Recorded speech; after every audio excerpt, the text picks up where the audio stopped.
Welcome to Bharat media. ప్రేక్షకులకు రాఖీ పౌర్ణమి శుభాకాంక్షలు. ముందుగా హెడ్లైన్స్ చూద్దాం.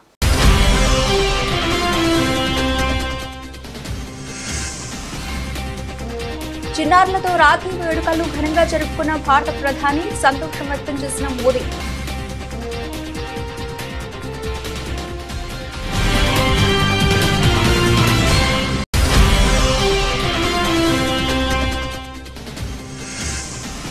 సీఎం రేవంత్ రెడ్డికి రాఖీ కట్టిన మంత్రి సీతక్క, కాంగ్రెస్ పార్టీ మహిళా ప్రజా ప్రతినిధులు. అందరికీ రాఖీ పండుగ సందర్భంగా శుభాకాంక్షలు తెలిపిన సీఎం.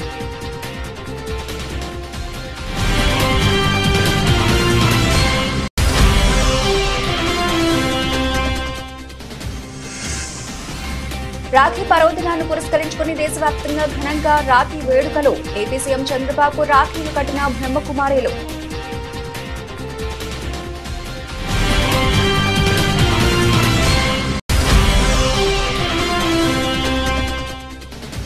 అనాథకు అండగా నిలిచిన మంత్రి కోమటిరెడ్డి. తల్లిదండ్రులను కోల్పోయిన నిర్మల్ జిల్లాకు చెందిన దుర్గకు ₹1,00,000 సాయం చేసిన కోమటిరెడ్డి.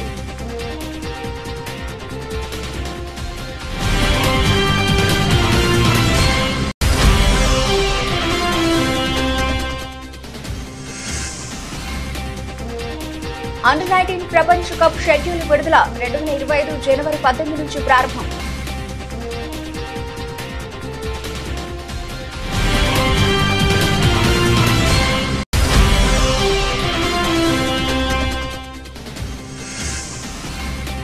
రాఖీ రోజు లాభాలతో మొదలైన స్టాక్ మార్కెట్లు. 200 పాయింట్లకు పైగా దూసుకెళ్లిన సెన్సెక్స్.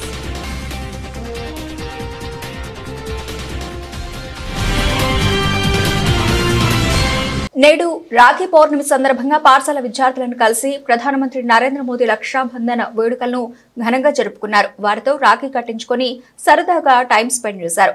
ఢిల్లీ పాఠశాల విద్యార్థులు సోమవారం ఉదయం ప్రధాని నివాసానికి వెళ్లి ఆయనకు రాఖీ కట్టారు. చిరునవ్వులు చిందిస్తూ చిన్నారులు ఎంతో ప్రేమతో మోదీకి రాఖీలు కట్టారు. మోదీ తన తల్లి వద్ద కూర్చొని ఉన్న ఫోటోతో ప్రత్యేకంగా తయారు చేసిన రాఖీని ఓ చిన్నారి ప్రధానికి కట్టింది. దీన్ని చూసిన ప్రధాని సంతోషం వ్యక్తం చేశారు. అనంతరం పిల్లలతో కొంతసేపు సరదాగా ముచ్చటించారు. రాఖీలు కట్టే సమయంలో ఆ విద్యార్థుల పేర్లు, క్లాస్ ఏంటో ప్రధాని అడిగి తెలుసుకున్నారు.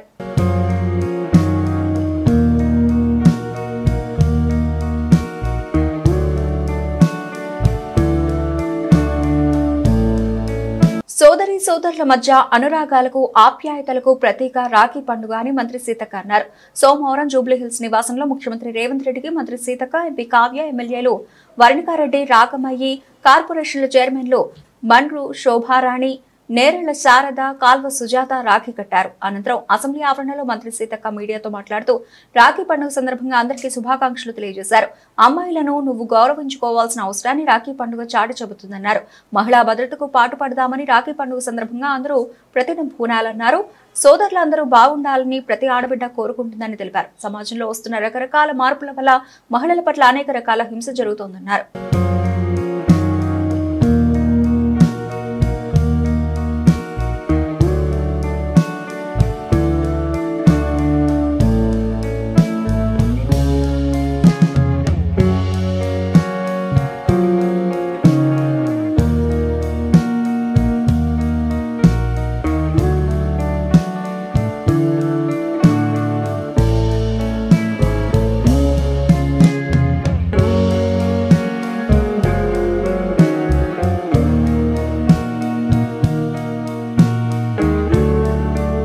రాఖీ పర్వదినాన్ని పురస్కరించుకుని దేశవ్యాప్తంగా రాఖీ వేడుకలు ఘనంగా జరుగుతున్నాయి. తెలుగు రాష్ట్రాల్లో కూడా పలువురు మహిళలు తమ సోదరులకు రాఖీలు కట్టి స్వీట్లు తినిపించారు.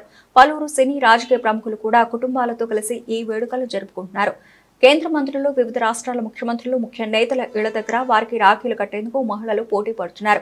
ఆంధ్రప్రదేశ్ రాష్ట్ర ముఖ్యమంత్రి, తెలుగుదేశం పార్టీ అధ్యక్షుడు చంద్రబాబు నాయుడు ఇంటి వద్దకు కూడా ఆయనకు రాఖీలు కట్టేందుకు పలువురు మహిళలు వచ్చారు.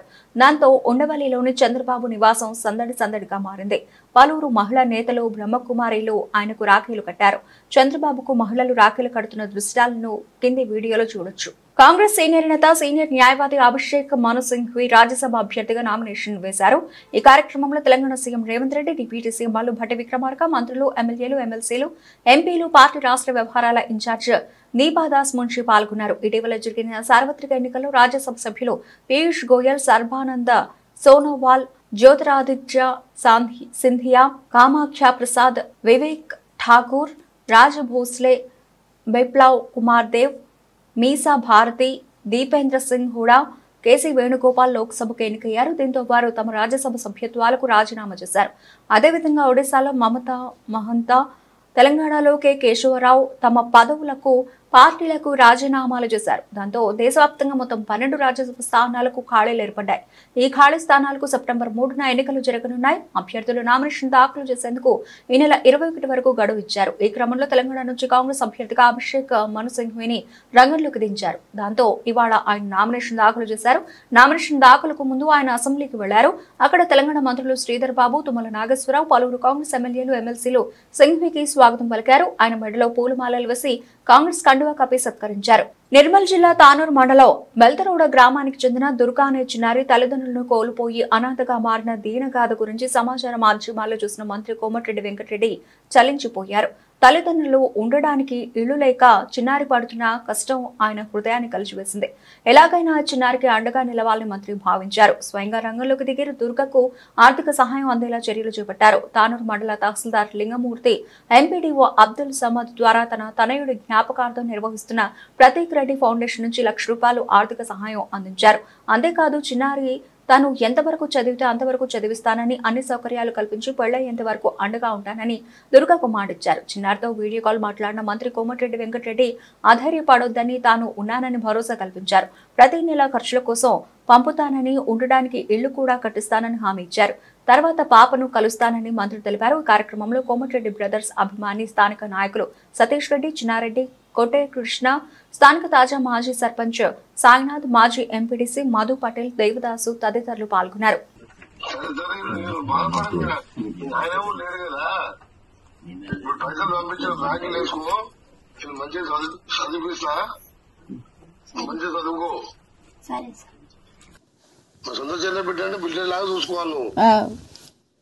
అన్న నమస్తే అన్న, చిన్నారెడ్డి మాట్లాడుతున్నా అన్న. నా దగ్గర ఉంది అన్న, మాట్లాడుతున్నా ఫస్ట్ అకౌంట్ లో పైసలు వేస్తా అన్న. ఈ పైసలు ఈ అమ్మాయి ఫిక్స్డ్ డిపాజిట్ చేయరా, అమ్మాయి పేరు మీద అన్న పోస్ట్ ఆఫీస్ లో డిపాజిట్ చేయరి. ఓకే ఓకే కావాలంటే పిఏ నెంబర్ ఉన్న ఆయన దగ్గర సైజులు ఉందన్న. సైజులు ఫోన్ చేయాలి. మీకు ఎప్పుడు ఏం కావాలో చూసుకుంటాడు. 10th క్లాస్ దాకా అక్కడ చదివించి ఇంటర్మీడియట్ మంచి హాస్టల్ లేదా, మంచి హాస్టల్ లేదు. ఏ పొరపాటు ఎక్కడ నా బిడ్డను ఎట్లా చదివించాడు చదివిస్తారు. తెలంగాణ భవన్ లో రాఖీ పండుగ సంబరాలు ఘనంగా నిర్వహించారు. బీఆర్ఎస్ వర్కింగ్ ప్రెసిడెంట్ కేటీఆర్ కు మహిళా నేతలు రాఖీ కట్టారు. మాజీ మంత్రి సత్యవతి రాథోడ్, మాజీ ఎంపీ మాలోత్ కవిత, ఎమ్మెల్యే కోవా లక్ష్మి, మాజీ విప్ గొంగడి సునీత, ఇతర నేతలు కేటీఆర్ కు రాఖీ కట్టి హారతిచ్చారు. మాజీ మంత్రి సత్యవతి అక్షంతలు వేసి కేటీఆర్ ను ఆశీర్వదించారు.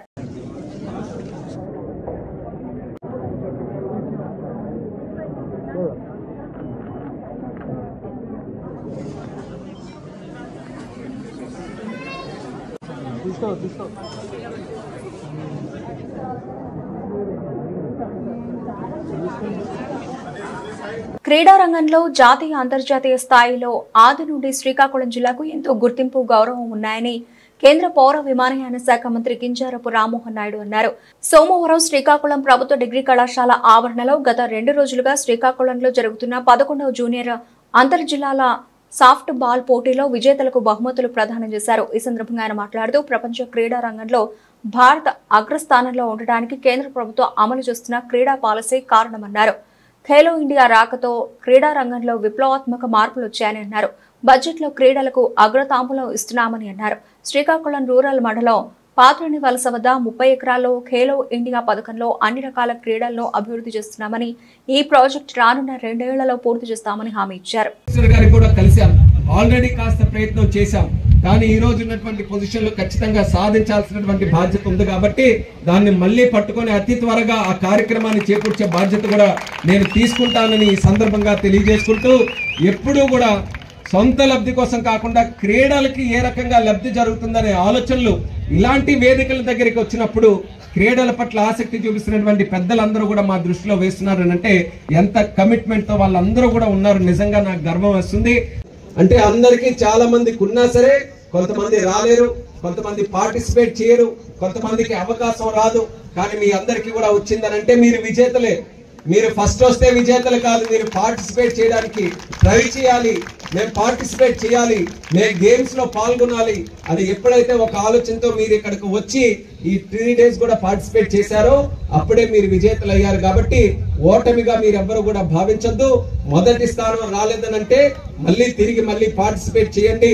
ఈ రోజు ఈ 3 రోజుల్లో మీరు నేర్చుకున్నటువంటి పాఠాలు ఏవైతే ఉన్నాయో దాన్ని మీరు సద్వినియోగం చేసుకొని నెక్స్ట్ టైం మళ్ళీ ఫస్ట్ వచ్చే విధంగా మీరందరూ కూడా పార్టిసిపేట్ చేసి భవిష్యత్తులో స్పోర్ట్స్ పట్ల ఎప్పుడు కూడా ఇదే ఆసక్తితో మీరు అందరూ కూడా రాణించాలని పిల్లలందరికీ కూడా ఈ సందర్భంగా తెలియజేసుకుంటున్నాను.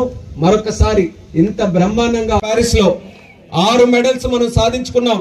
సుమారు 71వ స్థానంలో భారతదేశం ఉంది. బాధ కలుగుతుంటుంది కొన్ని సందర్భాల్లో, ఇంత పెద్ద దేశం, ఇన్ని విశిష్టలు కలిగినటువంటి దేశం ఎందుకు మనం అంత స్థాయిలో మనం రాణించలేకపోతున్నాం అనేది జరుగుతుంటుంది. కానీ మనం దృష్టి పెట్టాల్సినటువంటిది ఒలింపిక్ లో ఎన్ని మెడల్స్ సాధించామన్నది కాదు, గ్రామ స్థాయి నుంచి క్రీడాకారులు ఏ రకంగా మనం ప్రోత్సహించి అక్కడికి పంపిస్తున్నాం అన్నది దాని మీద మనం దృష్టి పెట్టాల్సినటువంటి అవసరం ఉంది. దానికోసం రాజు గారు కూడా చెప్పారు, గెలిచిన తర్వాత వాళ్ళందరినీ కూడా ప్రోత్సహించే బదులు గ్రామీణ స్థాయిల నుంచి, మండల జిల్లా స్థాయిల నుంచి, ఏదైతే చిన్న స్థాయి నుంచి యువ క్రీడాకారులు ఎవరైతే క్రీడల పట్ల ఆసక్తి చూపించి ముందుకు వస్తున్నారో వాళ్ళకి సహకరించే పథకాలు చేయాలని నా వంతుగా ఈ రోజు ఒక స్థానంలో ఉన్నాను కాబట్టి మాటిస్తున్నాను. రాష్ట్ర కేంద్ర ప్రభుత్వాలతో మాట్లాడి గ్రౌండ్ లెవెల్ నుంచి కూడా క్రీడాకారుల్ని, క్రీడా వ్యవస్థని ప్రోత్సహించడానికి నా వంతుగా ఖచ్చితంగా నేను చర్యలు తీసుకుంటానని కూడా ఈ సందర్భంగా తెలియజేసుకుంటున్నాను. అలాగే మన జిల్లాలో కూడా క్రీడా వ్యవస్థని మరింత పొందుపరచాలని, మనకి ముఖ్యంగా ఉన్నటువంటి స్టేడియం అది ఎంతో కాలం నుంచి అదొక పోలవరం ప్రాజెక్టు లాగా గతంలో అయిపోయింది. మరి అది ఎట్టి పరిస్థితుల్లో పూర్తి చేయాలని చెప్పి కంకణం కట్టుకొని మరి నేను గాని అచ్చెన్నాయుడు గారు గాని మరి దీనికి ప్రత్యేకమైనటువంటి దృష్టి పెడుతున్నటువంటి గొండు శంకర్రావు గారు గాని ఈ రోజు ఎలక్షన్లు గెలిచి మళ్ళీ ప్రభుత్వాలు ఏర్పాటు చేసిన తర్వాత పెద్ద ఎత్తున స్టేడియం ని పూర్తి చేయాలని దృష్టి పెట్టి కాంట్రాక్టర్ ను కూడా పిలిపించి కలెక్టర్ గారికి కూడా నోడల్ పాయింట్ గా పెట్టి ప్రతి రోజు కూడా ఎంత మంది వర్కర్స్ అక్కడికి వెళ్లి పనిచేస్తున్నారు, ఎంత ప్రోగ్రెస్ వస్తుందని డైలీ మానిటరింగ్ తో మన జిల్లాలో జరిగే ఏకైక ప్రాజెక్టు మన స్టేడియం ప్రాజెక్ట్ అనేది కూడా తెలియజేస్తున్నాను. ఎందుకనంటే అది ఎట్టి పరిస్థితుల్లో పూర్తి చేసి దాని తాలూకా ఫెసిలిటీ. తెలంగాణ సీఎం రేవంత్ రెడ్డి ఇవాళ ఆసక్తికర వ్యాఖ్యలు చేశారు. ప్రభాస్ లేని బాహుబలిని ఊహించలేమని అన్నారు. బాహుబలి చిత్రం టాలీవుడ్, బాలీవుడ్ దాటి హాలీవుడ్ తో పోటీ పడగలిగిందంటే అందుకు కారణం ప్రభాస్ అని తెలిపారు. ఇవాళ హైదరాబాద్ లో క్షత్రియ సేవా సమితి నిర్వహించిన అభినందన సభకు సీఎం రేవంత్ రెడ్డి హాజరయ్యారు. క్షత్రియ సామాజిక వర్గానికి చెందిన ప్రభాస్ తెలుగు సినిమా వైభవాన్ని అంతర్జాతీయ స్థాయికి తీసుకెళ్లారని కొనియాడారు. రాజులు ఏ రంగంలోకి వచ్చినా రాణిస్తారని, కృష్ణరాజు పేరు ప్రస్తావించకుండా తెలుగు సినీ పరిశ్రమ గురించి మాట్లాడలేమని అన్నారు. బాలీవుడ్ లో రాణించిన రామ్ గోపాల్ వర్మ తనకు మంచి మిత్రుడని తెలిపారు. నాకన్నా గొప్పవాళ్లు ఇవాళ ఈ వేదిక ముందు వినయంగా ఉన్నారు. క్షత్రియుల గొప్పతనం అదే. నమ్మకానికైనా విజయానికైనా క్షత్రియులు మారుపేరుగా నిలుస్తారు అని రేవంత్ రెడ్డి వివరించారు. అదే విధంగా ఈరోజు మా మిత్రులు నాగరాజు గారు కార్పొరేటర్ల గురించి అడిగినరు, శ్రీనివాస్ వర్మ గారేమో ఎమ్మెల్యేల గురించి అని. నాగరాజు గారు తెలివి కల్లోడు. ఇప్పుడు ఇమ్మీడియట్గా వచ్చేది కార్పొరేటర్ ఎన్నికలు కాబట్టి అవి ఇస్తే తర్వాత ఆటోమేటిక్ ఎమ్మెల్యే టికెట్లు అడగొచ్చు అని వారి ఆలోచన. ఎందుకంటే ఎమ్మెల్యే ఎన్నికలు చాలా దూరం ఉన్నాయి. ఇమ్మీడియట్గా సంవత్సరం తిరిగే లోపల కార్పొరేటర్ ఎన్నికలు ఉన్నాయి. తప్పకుండా చట్టసభలలో మీ ప్రాతినిధ్యం ఉండాలి అన్న ఆలోచన నాకు ఉంది. మీలో రాజకీయ చైతన్యంతో రాజకీయాలలో రాణించాలన్న ఆలోచన ఉన్న వాళ్ళను ఇప్పటి నుండే పార్టీలో ప్రోత్సహించండి. మొదట పార్టీలో పదవి ఇస్తాను, ఆ తర్వాత ఎన్నికల్లో టికెట్లు ఇస్తాను. పిసిసి అధ్యక్షుడిగా, తెలంగాణ రాష్ట్ర ముఖ్యమంత్రిగా క్షత్రియ సోదరులకు నేను మాట ఇస్తున్నా. తప్పకుండా మీ వైపు నుంచి మీరు ఎవరిని మీ ప్రతినిధులుగా మా పార్టీలో పెట్టదలుచుకున్నారో మీరు లిస్ట్ ఇవ్వండి. తప్పకుండా ఈ 1.5 year రాబోయే 4 సంవత్సరాలకు వాళ్ళని లీడర్స్గా గ్రూమ్ చేసి ఎన్నికల్లో తప్పకుండా అవకాశాన్ని కల్పిస్తా అని చెప్పి నేను మీకు మాట ఇస్తున్నా. మహిళల రక్షణకు తమ కూటమి ప్రభుత్వం ప్రత్యేక చర్యలు తీసుకుంటుందని రాజమండ్రి సిటీ ఎమ్మెల్యే ఆదిరెడ్డి శ్రీనివాస్ హామీ ఇచ్చారు. రాఖీ పౌర్ణమి సందర్భంగా తెలుగు మహిళలు ఎమ్మెల్యే వాసులకు రాఖీలు కట్టి శుభాకాంక్షలు తెలిపారు. వారి ఆప్యాయత, అనురాగాలు, వాత్సల్యానికి సంతోషించిన ఎమ్మెల్యే ఆదిరెడ్డి వాసు మాట్లాడుతూ మహిళలు అర్ధరాత్రి స్వేచ్ఛగా రోడ్డు మీద తిరగగలిగినప్పుడే దేశానికి నిజమైన స్వాతంత్ర్యం వచ్చిందని మహాత్మా గాంధీ చెప్పారని, దురదృష్టవశాత్తు కోల్కతాలో జరిగిన వైద్యురాలిపై అత్యాచార ఘటన చాలా బాధ కలిగించిందని ఆవేదన వ్యక్తం చేశారు. కేంద్ర ప్రభుత్వం బేటీ పడావో బేటీ బచావో వంటి కార్యక్రమాలు చేపడుతున్నా కొన్ని రాష్ట్రాల్లో ఇలాంటి సంఘటనలు జరగడం బాధాకరమని ఎమ్మెల్యే ఆదిరెడ్డి వాసు వ్యాఖ్యానించారు. రాజమండ్రిలో ఉన్న మహిళా లోకానికి అందరికీ కూడా రక్షాబంధన్ శుభాకాంక్షలు. రాష్ట్రంలో వారు కూడా, దేశంలో వారు కూడా ఈరోజు మా ఇంటి ఆడపడుచులు తెలుగుదేశం, జనసేన పార్టీ పట్టుకొమ్మలైన మహిళలు అందరూ కూడా ఈరోజు వచ్చి రాఖీలు కట్టడం జరిగింది. చెయ్యి అంతా కూడా నింపేసారు. వారు కట్టేటప్పుడు వారి మనసులో ఉన్న ఒకే ఒక ఆలోచన, భావం ఏంటంటే వారి ఇంట్లో కూడా మహిళలు ఉన్నారు, మహిళలందరూ కూడా సురక్షితంగా, ఆనందంగా ఈ రాష్ట్రంలో ఉండాలన్నది వాళ్ళ తాలూకు ఆలోచన. గత 5 సంవత్సరాలు చూసాం మహిళల పట్ల గౌరవం లేకుండా, మహిళల పట్ల ఏ విధమైన బాధ్యత లేకుండా గత వైఎస్ఆర్సీపీ పార్టీ వారు ఏ విధంగా ప్రవర్తించారో చూసాం. ఇప్పుడు ప్రభుత్వం మారింది. మొన్ననే స్వాతంత్ర దినోత్సవం కూడా జరుపుకున్నాం. ఆనాడు కూడా అనేకమైన సందర్భాల్లోనే మనం ఒకటే చెప్పుకుంటా ఉన్నాం. బాపు గారు ఏదైతే కోరారో, మహిళ క్షేమంగా రాత్రి ఎప్పుడైతే నడవగలుగుతాదో రోడ్డు మీద, అదే అసలైన స్వాతంత్రం. మనందరం చాలా గర్వంగా, గొప్పగా చెప్పుకున్నాం. కానీ వెంబటనే మనకు ఒక దురదృష్టమైన సంఘటన జరిగింది. అదే కోల్కతాలోని ఒక మెడికల్ కాలేజ్లో డాక్టర్ పైన అత్యాచారం, తదుపరి ఆవిడ్ని దారుణంగా చంపివేయడం చాలా కలత వేసింది. ఏంటి, ఓ పక్కన కేంద్రమేమో బేటీ బచావో బేటీ పడావో అంటా ఉంది, ఓ పక్కన ఇలాంటి దురదృష్టకరమైన సంఘటనలు జరుగుతూ ఉంటే ఏంటి, ఏం సందేశం ఇవ్వబోతా ఉంది? ఇలాంటివి చూస్తూ ఉన్నప్పుడు ఇళ్లలో తల్లులకి అయ్యో ఆడపిల్లని ఎందుకు కన్నాను రా బాబు అనే ఒక బాధ కూడా ఉంటా ఉంది, ఒక అభద్రతా భావం కూడా ఉంటా ఉంది. అలాంటి పరిస్థితులు ఈ దేశంలో ఉండకూడదు. మార్పు రావాలి. ఆ మార్పు మన ఇంటి నుంచే మొదలవ్వాలి. మన ఇంటిలో ఎప్పుడైతే ఒక తల్లిని, లేకపోతే తనతోటి ఉన్న తోబట్టుని మహిళని గౌరవించడం ఇంట్లోనే నేర్పిస్తే మగవాడిలోని ఆలోచన విధానాలు మారుతాయి. అది మన ఇంటి నుంచే ప్రారంభం కావాలి. ప్రతి మహిళని గౌరవంగా చూడాలి. తన తల్లిని గౌరవిస్తే సరిపోదు. ప్రతి మహిళలో కూడా ఒక తల్లిని, ఒక అక్కని, చెల్లిని చూసి గౌరవించే విధానం ప్రతి మగవారిలో కూడా రావాలి. ఈ రక్షాబంధం రోజైనా మనందరం కూడా ఒక ప్లెడ్జ్ తీసుకుందాం. మహిళల్ని సురక్షితంగా ఉండే విధంగా అందరం కూడా తన వంతు కృషి చేయాలని చెప్పి అందరం కూడా ఒక శపథం తీసుకొని ముందుకు సాగాలని. ఈ రాఖీలు కట్టడం అన్నది వారికి ఆనందం కలిగిన నాకు బాధ్యత. ఈ నగరంలోని ఇప్పటికే మీ భద్రత మా బాధ్యత అనే కార్యక్రమంతో చేస్తా ఉన్నాం. బీఆర్ఎస్ నేత సిద్దిపేట ఎమ్మెల్యే హరీష్ రావు నివాసంలో ఘనంగా రాఖీ పౌర్ణమి వేడుకలు నిర్వహించారు. పార్టీ మహిళా నేతలు హరీష్ రావుకు రాఖీలు కట్టి శుభాకాంక్షలు తెలిపారు. రాఖీలు కట్టిన సోదరీమణులకు ధన్యవాదాలు తెలిపారు. అనంతరం మాట్లాడుతూ అన్నచెల్లెల బంధానికి ప్రతీక రాఖీ పండుగ అని తెలిపారు. పండుగను అందరూ ప్రేమాభిమానులతో జరుపుకోవాలని ఆకాంక్షించారు. మహిళల శ్రేయస్సు, భద్రత కోసం కృషి చేస్తానన్నారు. రాష్ట్ర ప్రజలందరికీ పండుగ శుభాకాంక్షలు తెలిపారు.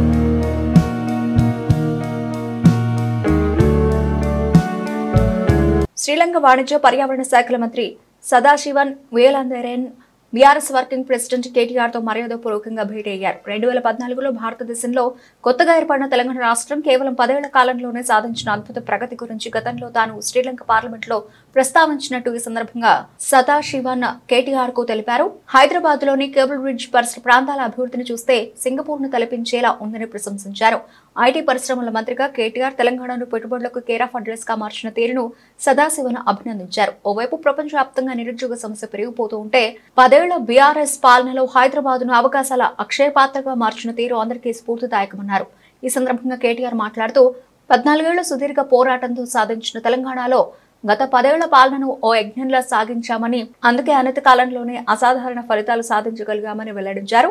తెలంగాణకు గుండెకాయ లాంటి హైదరాబాద్ లో సంపదను సృష్టించి సంక్షేమ రూపంలో పల్లె పాలన పేదలకు పంచామన్నారు.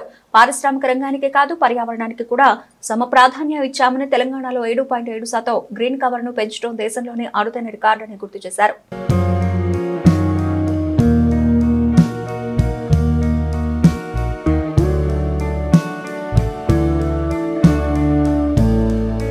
వారం రోజులుగా హైడ్రా అధికారులు గండిపేట చెరువు సమీపంలోని ఖానాపూర్ గ్రామ రెవెన్యూ పరిధిలో పర్యటించి దాదాపు 10 అక్రమ నిర్మాణాలు గుర్తించారు. నిర్మాణదారులకు ముందస్తుగా నోటీసులు జారీ చేసినా వారి నుంచి నిర్దేశించిన సమయంలో ఎలాంటి సమాధానం రాకపోవడంతో 2 అక్రమ నిర్మాణాలను నేలమట్టం చేసినట్లు అధికారులు వెల్లడించారు. గండిపేట జలాశయం FTL చిలుకూరు అప్పోజిగూడ గ్రామ పంచాయతీ రెవెన్యూను ఆనుకొని ఉంటుంది. ఓ రియల్ వ్యాపారి గండిపేట జలాశయం FTL ను కలుపుకొని వెస్ట్ సైడ్ అనే వెంచర్ ను చేయగా కొందరు బడాబాబులు FTL పరిధిలో ఫ్లాట్లు కొనుగోలు చేసి దర్జాగా లేక్ వ్యూతో పాటు గచ్చిబౌలి ఫైనాన్షియల్ డిస్ట్రిక్ట్ భవన అంతస్తుల వ్యూ కనిపించే విధంగా FTL లో అక్రమంగా నిర్మాణాలు చేపట్టారు. ఈ క్రమంలో అధికారులు సర్వే చేయగా అప్పోజిగూడ గ్రామ పంచాయతీ పరిధిలో 3 భవనాలు, చిలుకూరు గ్రామ పంచాయతీ పరిధిలో ఒక నిర్మాణం అక్రమంగా నిర్మించినట్లు గుర్తించారు. అధికారులు పూర్తి స్థాయిలో నివేదికను హైడ్రాకు నివేదించారు. ఈ క్రమంలో హైడ్రా ఆదివారం FTL పరిధిలో అక్రమ నిర్మాణాల కూల్చివేతలకు శ్రీకారం చుట్టింది. హైడ్రా అధికారులు మల్లికార్జున్ చరణ్ తో పాటు HMSSB DGM నరహరి, జలమండలి విజిలెన్స్ అధికారి లక్ష్మీరెడ్డి, స్థానిక CI పవన్ కుమార్ రెడ్డి భారీగా పోలీసు బలగాలతో కూల్చివేతలకు వచ్చారు. కాకినాడ జిల్లా జగ్గంపేట మండలం గురప్పాలెం రోడ్లో అక్రమంగా సారా బట్టి నిర్వహిస్తున్నట్టు జగ్గంపేట SIT రఘునాథరావుకి వచ్చిన సమాచారం మేరకు సోమవారం ఉదయం SI తన సిబ్బందితో దాడులు నిర్వహించారు. సారా తయారు చేస్తున్న భట్టీపై దాడి చేసి 30 లీటర్ల లైవ్ సారాను స్వాధీనం చేసుకున్నారు. అదేవిధంగా 12 డ్రమ్ములలో నిల్వ ఉంచిన బెల్లపు ఊటను ధ్వంసం చేశారు. అక్రమ సారా తయారీకి పాల్పడుతున్న జగ్గంపేట గ్రామం సెట్టిబలిజపేటకు చెందిన మునసా జియన్న అనే వ్యక్తిని అదుపులోకి తీసుకుని కేసు నమోదు చేశారు. జగ్గంపేట మండల పరిధిలో అక్రమంగా సారా తయారు చేసిన అమ్మినా కఠిన చర్యలు తీసుకోవడం జరుగుతుందని SI రఘునాథరావు హెచ్చరించారు. 2 ఏళ్లకోసారి జరిగే మహిళల అండర్-19 ప్రపంచ కప్లో 2వ ఎడిషన్ కు సంబంధించిన షెడ్యూల్ విడుదలైంది. ఆదివారం ICC ఒక ప్రకటన ద్వారా షెడ్యూల్ ను ప్రకటించింది. మలేషియా ఆతిథ్యం ఇవ్వనున్న ఈ టోర్నీ 2025 జనవరి 18 నుంచి ఫిబ్రవరి 2 దాకా కొనసాగనుంది. 16 జట్లు పాల్గొనబోయే ఈ మెగా టోర్నీలో జట్లను 4 గ్రూపులుగా విభజించారు. డిఫెండింగ్ ఛాంపియన్ గా బరిలోకి దిగనున్న భారత్ గ్రూప్ ఏలో మలేషియా, వెస్టిండీస్, శ్రీలంకలో తలపడాల్సి ఉంది. గ్రూప్ బిలో England, Ireland, Pakistan, USA, group సిలో South Africa, New Zealand, Samoa qualifier ఉండగా గ్రూప్ డి నుంచి Australia, Bangladesh, Scotland qualifier Asia region నుంచి చోటు దక్కించుకున్నాయి. ఈ టోర్నీ తొలి ఎడిషన్ లో షఫాలి వర్మ సారథ్యంలోని యువ భారత జట్టు ఫైనల్లో ఇంగ్లాండ్ ను ఓడించి ప్రపంచ కప్ ను సొంతం చేసుకున్న విషయం తెలిసిందే. కాగా 2వ ఎడిషన్ లో జనవరి 19న వెస్టిండీస్ తో జరగబోయే మ్యాచ్ తో భారత్ వరల్డ్ కప్ వేటను మొదలు పెట్టనుంది. గ్లోబల్ మార్కెట్ల సానుకూల సంకేతాలతో దేశీయ స్టాక్ మార్కెట్లు నేడు లాభాలతో ప్రారంభమయ్యాయి. రాఖీ పండుగ రోజైన నేడు దేశీయ బెంచ్ మార్క్ సూచీలు సెన్సెక్స్, నిఫ్టీ సోమవారం గ్రీన్ లో మొదలయ్యాయి. గిఫ్ట్ నిఫ్టీ సానుకూల ప్రారంభాన్ని సూచించిన క్రమంలో మార్కెట్లు పాజిటివ్ ధోరణుల్లో ట్రేడ్ అవుతున్నాయి.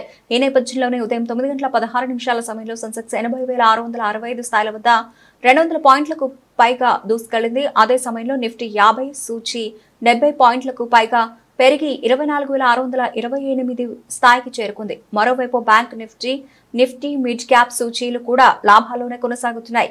హిడెన్బర్గ్ సెబీ వివాదం మధ్య స్టాక్ మార్కెట్ పతనమై ఇప్పుడు మళ్లీ కోలుకుందని చెప్పవచ్చు.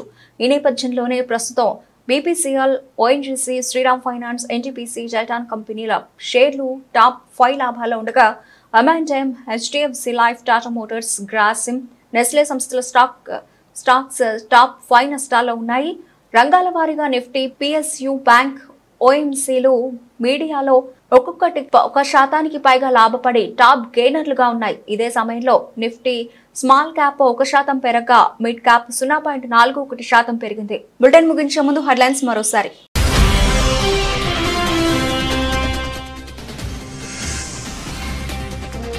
చిన్నారులతో రాఖీ వేడుకలు ఘనంగా జరుపుకున్న భారత ప్రధాని, సంతోషం వ్యక్తం చేసిన మోదీ.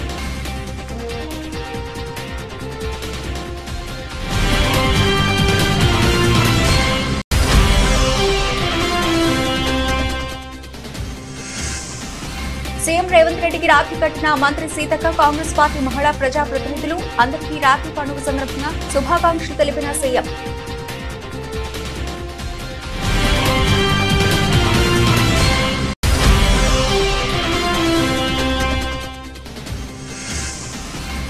రాఖీ పర్వదినాన్ని పురస్కరించుకుని దేశవ్యాప్తంగా ఘనంగా రాఖీ వేడుకలు. ఏపీ సీఎం చంద్రబాబు రాఖీలు కట్టిన బ్రహ్మకుమారీలు.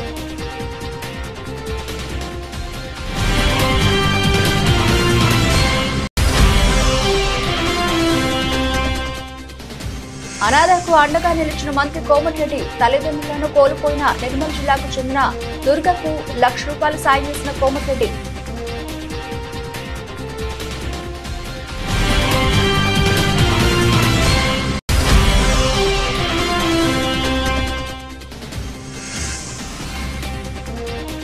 అండర్-19 ప్రపంచ కప్ షెడ్యూల్ విడుదల. 2025 జనవరి 18 నుంచి ప్రారంభం.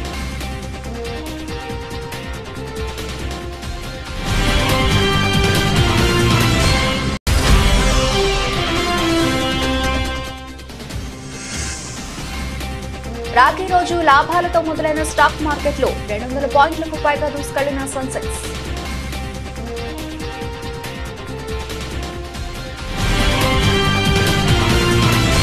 ఇవి ఇప్పటివరకు నవలసిన అప్డేట్స్. మరిన్ని అప్డేట్స్ తో మళ్ళీ కలుద్దాం. అంతవరకు సెలవు. నమస్తే.